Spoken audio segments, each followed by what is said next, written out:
Hello student, তো দেখো আজ আমি তোমাদের নবম শ্রেণীর একটি জীবন বিজ্ঞান প্রশ্ন দিয়ে দিচ্ছি। এটা হচ্ছে ফার্স্ট টাইম এক্সামের একটি প্রশ্ন।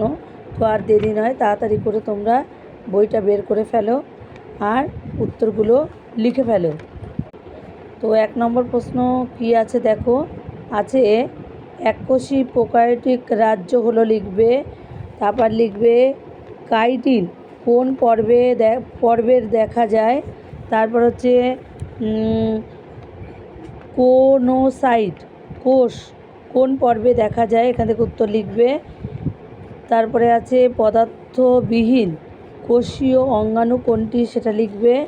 এরপর হচ্ছে কোন ভিটামিন যকৃতে প্রথম বিন সংশ্লেষে সাহায্য করে, এখান থেকে উত্তরটা লিখবে, যেটা তোমাদের মনে হবে। এরপরে দেখো কি আছে, 2 নম্বর উদ্ভিদ জগতে উভচর বলা হয় টেরিডোফাইটকে, সত্য না মিথ্যা লিখবে।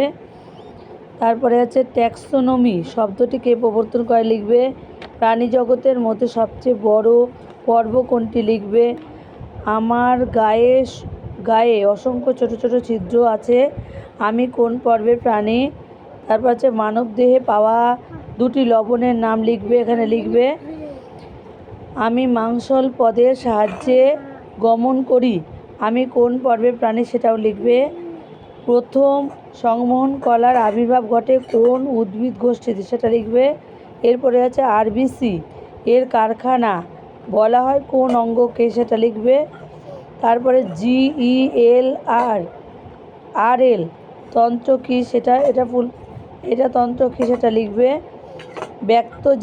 ব্যক্তবীজী উদ্ভিদের ফল সৃষ্টি হয়, সত্য মিথ্যা, এটাও লিখবে। তারপরে দেখো আছে কি মধ্যচ্ছদা ড্যাশ শ্রেণীর প্রাণীতে দেখা যায়। এরপর জল সংবহনতন্ত্র কোন পর্বের প্রাণীতে দেখা যায়। তারপর জাইলেম কলায় থাকা সজীব উপাদান কোনটি, লিখবে। নিউক্লিওটাইড কি, লিখবে। স্কারবি রোগ হয় ড্যাশ ভিটামিনের অভাবে, লিখবে। তারপরে হচ্ছে পিনোসাইটোসিস কি, লিখবে। মৃত সরল স্থায়ী কলা হলো, লিখবে। এরপরে আছে 3 নম্বরে দেখো, এর প্রশ্নের মান হচ্ছে 2 করে। ক্রেমোজেনি ও বায়োজেনি বলতে কী বোঝো, লিখবে। RER আর SER এর পার্থক্যকে লিখবে। চিংড়িকে কী মাছ বলা হয়, যুক্তি দাও, লিখবে। এরপরে আরশোলা কেন অর্থোপোডা পর্বের প্রাণীযুক্ত, তার উদাহরণ সেটা লিখবে। এরপরে আছে ভাজক কলা স্থায়ী কলা পার্থক্য লিখবে 2টো। এরপরে কয়ডাটা পর্বে 2টি বৈশিষ্ট্য লিখবে।